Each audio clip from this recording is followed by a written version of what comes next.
100 years of immigration to Denmark. So the first group we talk about is the Dutch people that were invited to Amager by King Christian II. And then some of the latest groups we have are refugees from the 90s and the 2000s and work migrants from Poland, for example. Those are sort of the latest groups we talk about. And instead of having a very long timeline you can follow in through the museum, we decided to split the story up into different themes to sort of get around all the groups within every theme. And the theme we're standing in now talks about law. On the other side of the yellow line there, we talk about traditions and religion. And in there we have a kitchen where we talk about food culture. And on the other side of this wall, we have what we call a cultural labyrinth, where we talk about different groups of immigrants that have come to Denmark. People that have come for work, for love, to become football players, and things like that. So that's sort of the basic layout of the museum. Do you want to walk through? And of course you have chosen the red and white colors out from the Danish. Exactly. Yes. That's a good thing. Actually, I have to say it wasn't. I don't remember it as being a deliberate decision, but we had a design team that worked on how to, because the museum is very small, so we needed somebody who could get the most out of it. And they suggested this, and we thought it looked good, so we took it. Subconsciously. Yes, probably, maybe. And Montana is probably financing this. This is why. No, they have. Furesø Kommune has paid for most of it, and we got a good price, I can say, on the because all of these modules are built by Montana. Yeah, I saw that. But okay, you got the cheaper price. Yeah, for we got it at I don't know what you call it, the buyer's price. Okay. Yeah, and the only thing they donated was the bookshelf that is in our schoolroom. Okay. So yeah. But you say when they started the museum? 2000? Well, it's been a long process. It started more than 14 years ago. The mayor, Peter Brextofte, who was here at that time, he had an idea that everybody had to work. So a lot of people were put into activation in different different local areas, like the archives that we have here at the museum and different places. And some of the people that came to the archives were immigrants that were being activated there. And they started collecting stories within their own groups of immigrants.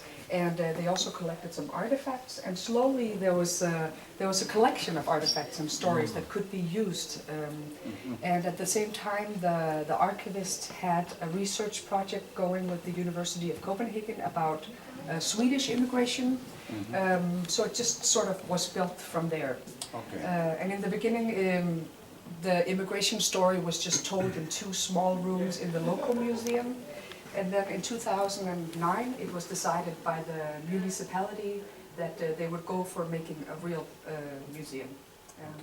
That would sort of be for the whole country and for all immigrant groups.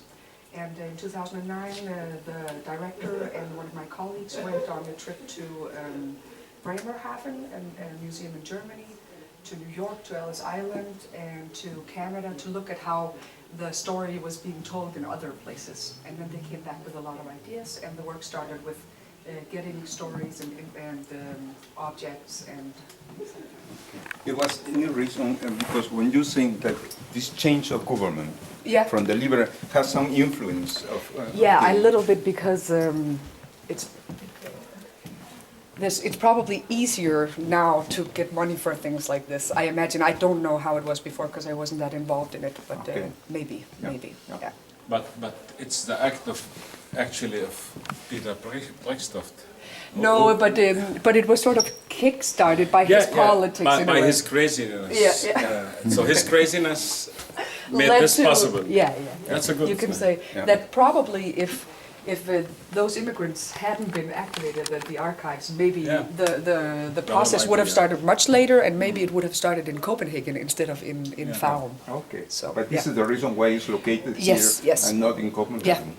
The brain behind this way of collecting, is it an anthropologue, a curator, or an artist? I mean, you can the method of collection. Who is the brain?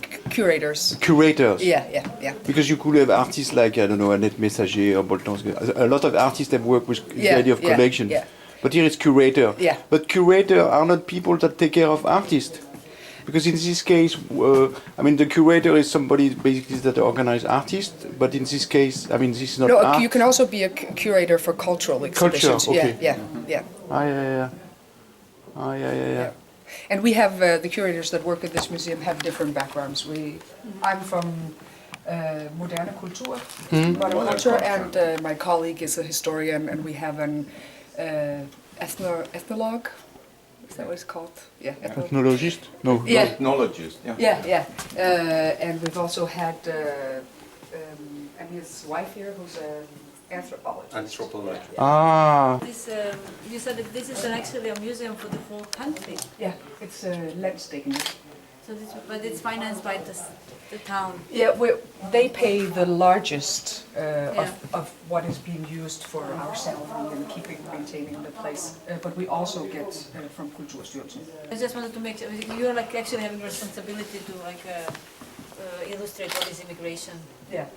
And The history of immigration. It's a landscape, I mean, it's like for the whole country. Yeah, it's for. It tells the story of all immigrants. It's not just immigrants to this area. No. That's what you meant with the landscape. Sure.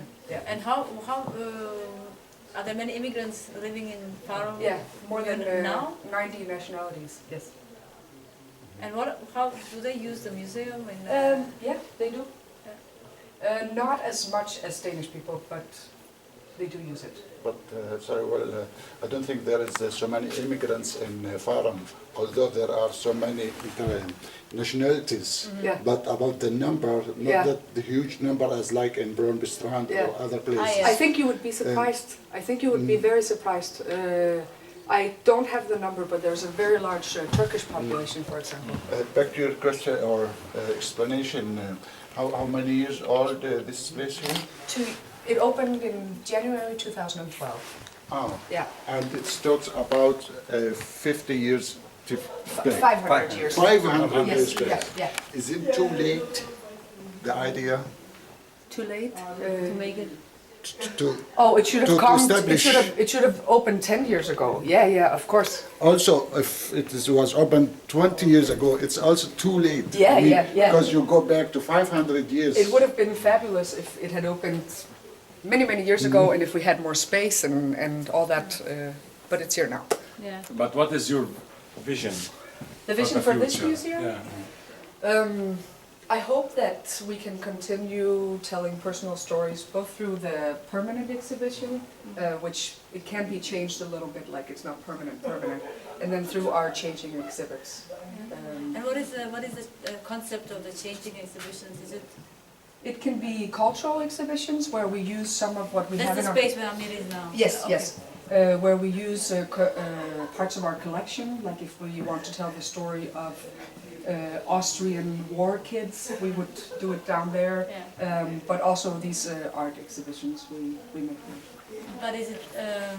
I'm just like thinking that like the only area that is dynamic, that is changeable, is that area, and wouldn't it be interesting like to have some curators with other cultural background than Danish to curate, to be within the museum? Yeah, and And- we've also had that. Yeah.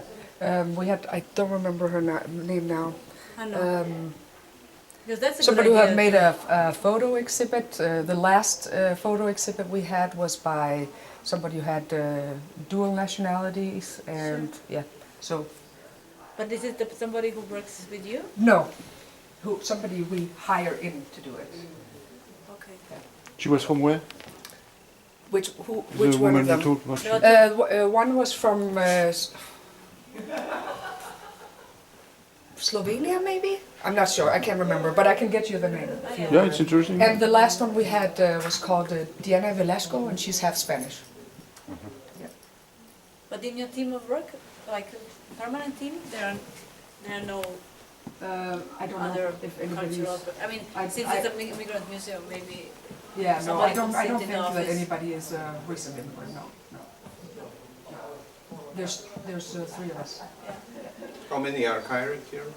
Me and my colleagues, and then we have the leader of the museum, who's also the leader of the local museum, Forsø Museum, and then my colleague who sits up here, who's a graphic, educated in graphics.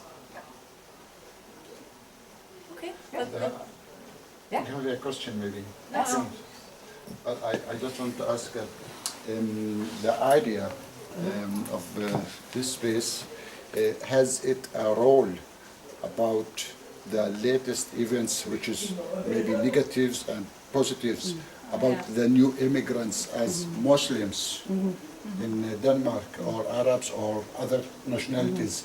Because in media it has talked about so much things about immigrants in the latest 10 years.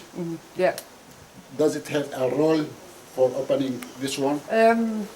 We keep a neutral line. Like, we don't talk about whether we think that the ghetto law is positive or negative, but we talk about the ghetto law. And we don't talk negative or positive about the Mohammed crisis, but we mention the Mohammed crisis, for example. I understand, but I mean, so we're apolitical. Played a role for helping the idea to stay? Does it influence? I can only talk for what I experience when I have people visit and when I do tours, and yes, it has a positive influence on people. Because I think it's eye-opening to a lot of people. For example, when we talk about, we have a burqa in here, and when we talk about, okay, there was this big discussion in 2010, should it be legal to wear a burqa or not?